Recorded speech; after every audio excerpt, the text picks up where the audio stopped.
La xarxa de competències bàsiques va néixer al curs 2000-2001, coincidint amb les primeres proves de competències bàsiques programades des del Departament d'Educació per tal d'ajudar a l'avaluació interna de centres. En aquell moment, diferents claustres van començar a compartir reflexions sobre la utilitat dels resultats d'aquestes proves com a eina de millora i ho van compartir amb altres centres.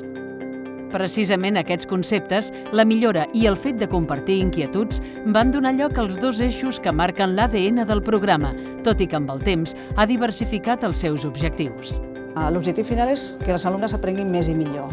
La manera de fer-ho és justament plantejant una formació molt entre iguals, de base molt horitzontal, que permeti aquest intercanvi, però que alhora també proporcioni espais pedagògics estables, formals en els centres, que ajudi justament a aquesta millora. Oferir formació, assessorament, acompanyament als centres que tenen inquietuds per fer que els alumnes aprenguin més i millor, proporcionar també espais on els centres puguin compartir amb altres centres i puguin enriquir-se de les aportacions dels altres i a la vegada posar en valor el que ja estan fent bé. El concepte de l'avaluació també és un dels eixos clau del programa, destacant el fet de la necessitat d'avaluar per aprendre. L'avaluació per aprendre posa el focus en la distància entre el punt de partida de l'aprenent i el punt d'arribada desitjat.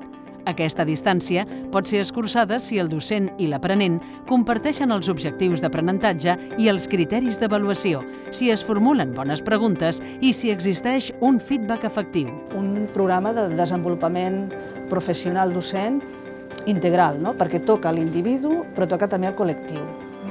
Qualsevol centre educatiu pot formar part d'alguna de les xarxes que funcionen actualment a tot Catalunya.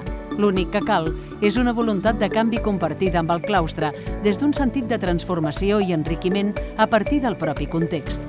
Es tracta, doncs, de partir d'allò que ja fem bé i avançar cap a una transformació sostenible.